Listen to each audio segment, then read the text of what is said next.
Hello friends, welcome back to our YouTube channel GK with मी।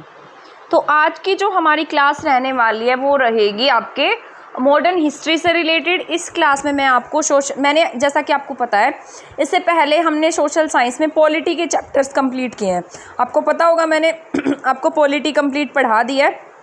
उसमें मैंने आपको जितने भी इम्पॉर्टेंट चैप्टर्स थे ना वो सारे करा दिए हैं।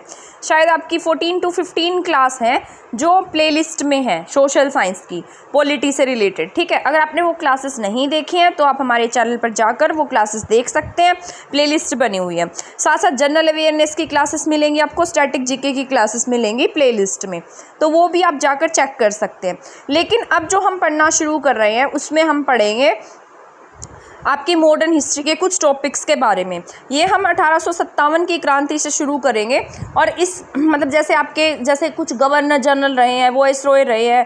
ठीक है, इसके साथ साथ जैसे जो कंपनियां इंडिया में आई थी, कौन सी कंपनीज इंडिया में आई थी, उन सब के बारे में आपको पढ़ाने वाली हूँ। ठीक है, इसके साथ साथ जैसे आपके यहाँ पर कांग्रेस की स्थापना कैसे हुई, गांधी युग कैसे था।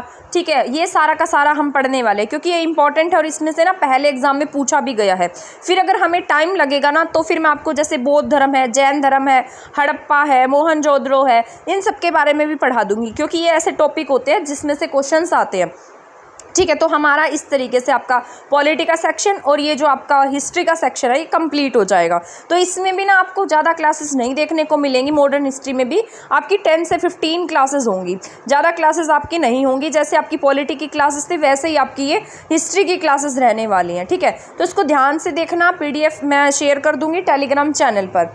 तो अब स्टार्ट कर देते हैं। आज की क्लास में मैं आपको पढ़ाने वाली हूँ 1857 की क्रांति। ठीक है, ये ना एग्जाम में पूछी जाती है और इम्पोर्टेंट होती है। कोई ऐसा एग्जाम होगा जिसमें से इसमें से क्वेश्चन ना आता हो, तो इसको अच्छे से पढ़ लेना, ध्यान से सुनना। इसके साथ साथ जैसे आपका बक्सर का युद्ध होता है वो मैंने इसमें ऐड नहीं किया, बक्सर और पलासी मैं आपको एक क्लास में करा दूंगी। ठीक है, मैंने यहाँ पर 1857 की क्रांति से स्टार्ट किया। इसके बाद में जैसे आपको जो धार्मिक आंदोलन हुए हैं उन सब के बारे में पढ़ाने वाली हूँ। जैसे यहाँ पर ब्रह्म समाज की स्थापना हुई थी। इसके साथ साथ जैसे स्वामी दयानंद सरस्वती जी थे, राजा राम मोहन रॉय थे, ठीक है, और रामकृष्ण परमहंस थे, उन सब के बारे में भी पढ़ाने वाले हूँ क्योंकि उनमें से भी क्वेश्चन आने के चांसेस रहते हैं। अब ये क्लास आपके सभी टाइप के एग्जाम के लिए ज़रूरी है, चाहे आप चंडीगढ़ PRT का एग्ज़ाम दे रहे हो, SSC का एग्ज़ाम दे रहे हो, HSSC DSSB HSS कोई भी एग्ज़ाम दे रहे हैं, सबके लिए इंपॉर्टेंट है। मान लो आप HCS के एग्ज़ाम की तैयारी कर रहे हैं तो आप ऐसा लगा कर चलिए कि ये आपके लिए एक तरीके से फैक्चुअल रिवीजन क्लास रहेगी क्योंकि आपको उसमें बहुत डिटेल से पढ़ना पड़ता है। यहाँ पर ये सिर्फ रिवीजन के पॉइंट ऑफ व्यू से आप लगा सकते हैं। ठीक है, तो ये स्टार्ट कर देते हैं। अगर मान लो आपका मन करे इसको और ज़्यादा डिटेल से पढ़ने का तो 10th की NCERT में से पढ़ लेना। 12th की NCERT में तो बहुत ही ज़्यादा डिटेल से दिया गया है, वो आपके पॉइंट ऑफ व्यू से नहीं है, मतलब चंडीगढ़ PRT के पॉइंट ऑफ व्यू से वो नहीं रहेगा। ठीक है, तो अब हम स्टार्ट कर देते हैं, ज़्यादा टाइम नहीं लेते हैं आपका। आप भी सोचेंगे पता नहीं क्या बताते जा रही है, पढ़ाई नहीं रही है। तो अब हम स्टार्ट कर देते हैं। जैसा कि यहाँ पर आप देख रहे हैं, सबसे पहले लिखा है विद्रोह का आरंभ, यानी कि जो आपकी 1857 की क्रांति हुई थी इसकी शुरुआत कब हुई। 29 मार्च 1857 को मंगल पांडे ने बैरकपुर छावनी में विद्रोह किया। ठीक है, तो आपसे ये तारीख भी पूछी जा सकती है कि जो मंगल पांडे थे उन्होंने कब विद्रोह किया था और कौन सी छावनी थी जहाँ से उन्होंने विद्रोह किया। तो मंगल पांडे ने विद्रोह जो किया है वो 29 मार्च 1857 को बैरकपुर छावनी में विद्रोह किया था। 10 मई 1857 को मेरठ के सिपाहियों ने विद्रोह किया और दिल्ली की ओर रवाना हो गए। जब मंगल पांडे ने विद्रोह किया था मार्च में, तब अप्रैल महीने क्या दे दी गई थी, फांसी दे दी गई।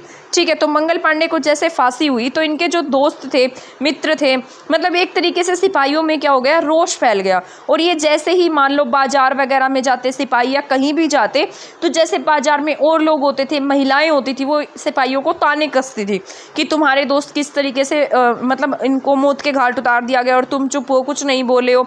ये ना एज इट इज़ ना 12th की NCERT में दी गई है, स्टोरी बनाकर बताई गई है, बट बहुत लेंथी चैप्टर है, आपके लिए वो इम्पोर्टेंट नहीं रहेगा क्योंकि उसमें डिटेल से दिया गया है। आपको सिर्फ इसमें फैक्ट वाले पॉइंट याद रखने हैं।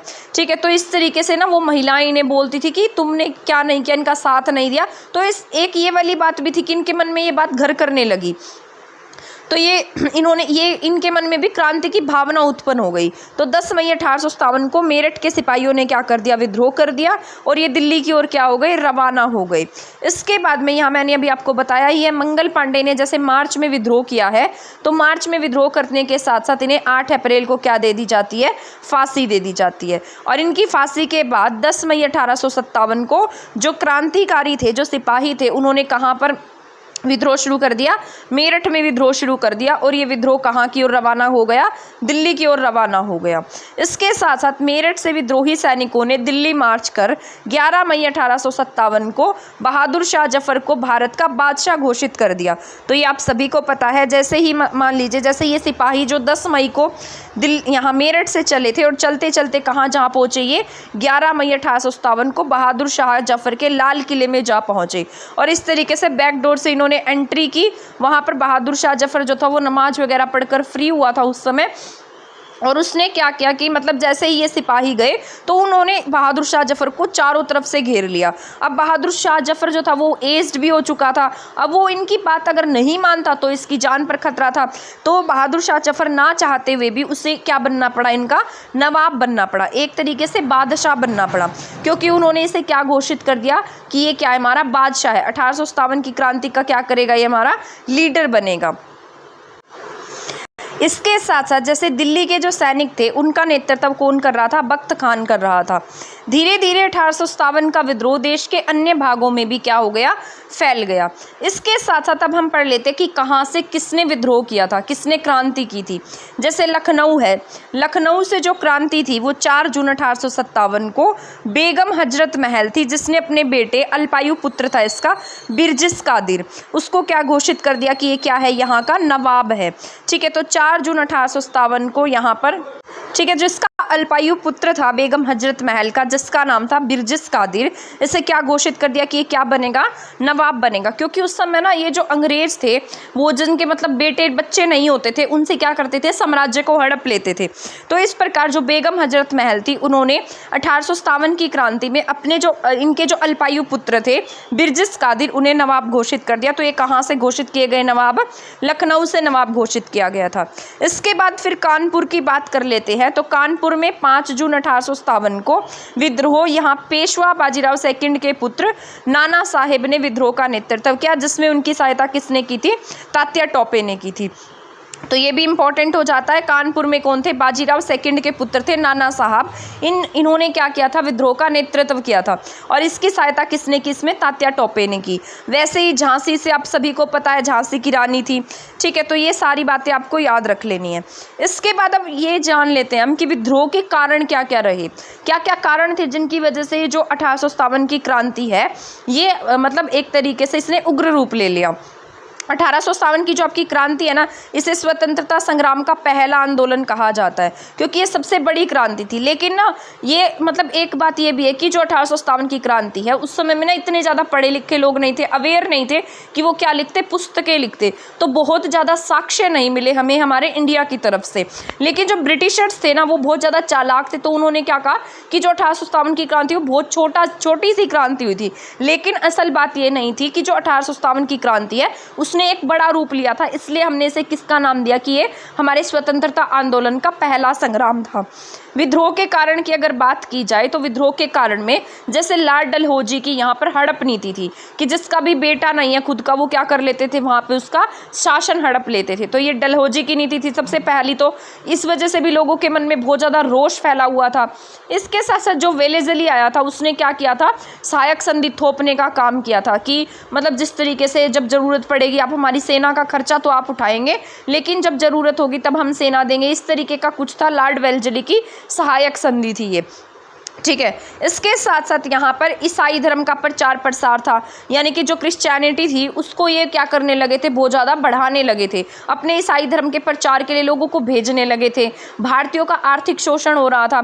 आपको पता होना चाहिए कि जो इंडियंस थे ना वो कहाँ नहीं जाते थे, पानी को पार करना अपशगुन मानते थे कि ये जो पानी को अगर हम पार करके जाएंगे तो इससे हमारा धर्म भ्रष्ट हो जाएगा।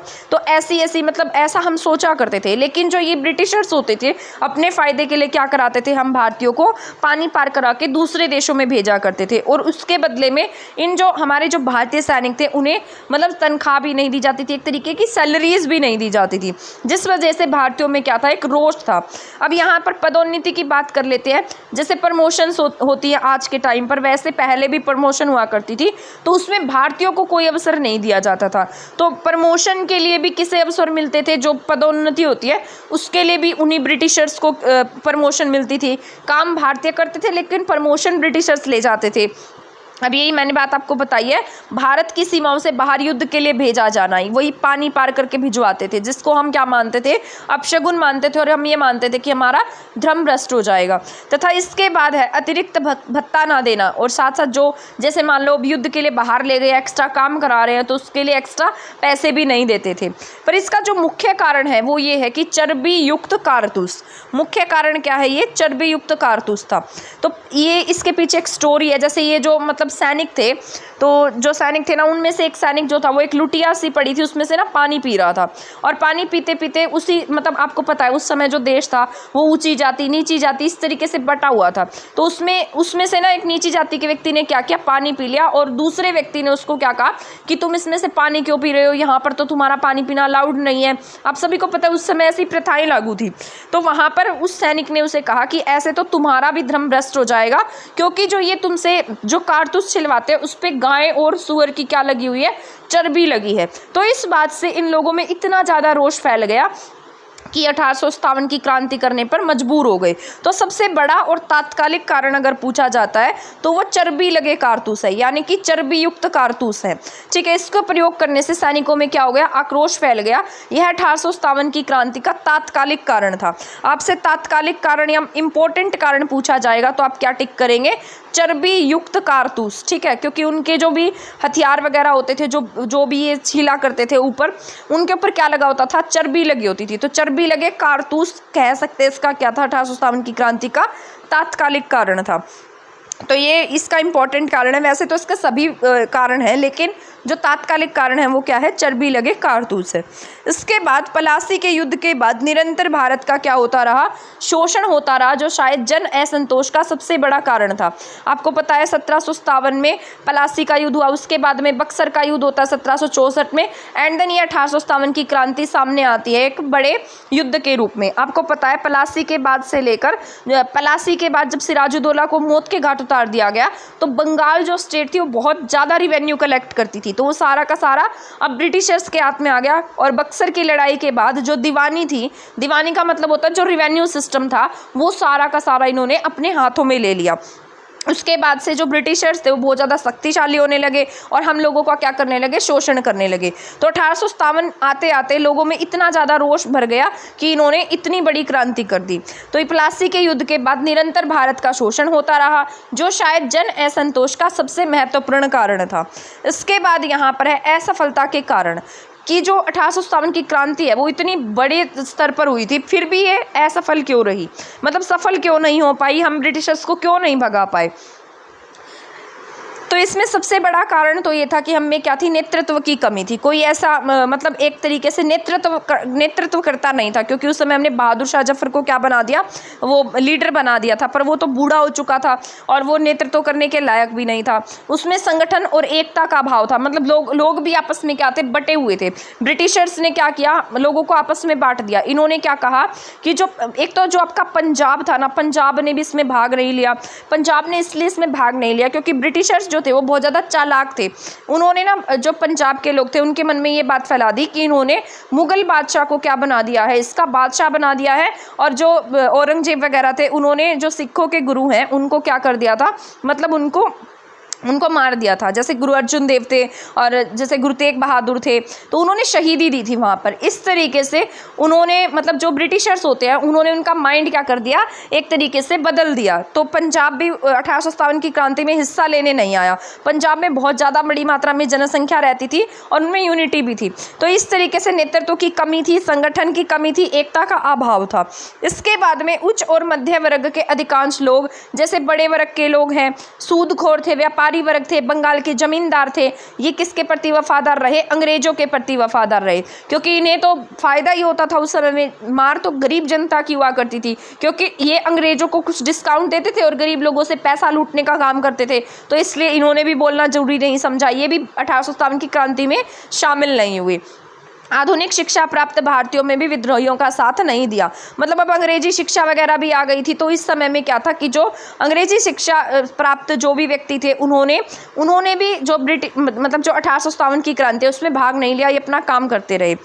इसके साथ साथ विद्रोह के बारे में जॉन लॉरेंस ने कहा कि यदि इनमें से एक भी योग्य नेता रहा होता तो हम हमेशा के लिए हार जाते। यानी कि जो क्रांति है, इसके कहने का मतलब ये है कि जो क्रांति थी वो बहुत ज़्यादा पावरफुल थी, लेकिन इन लोगों में क्या नहीं थी? यूनिटी नहीं थी, और साथ साथ कोई इनका ऐसा लीडर नहीं था जो इन्हें अच्छे से गाइड कर पाता।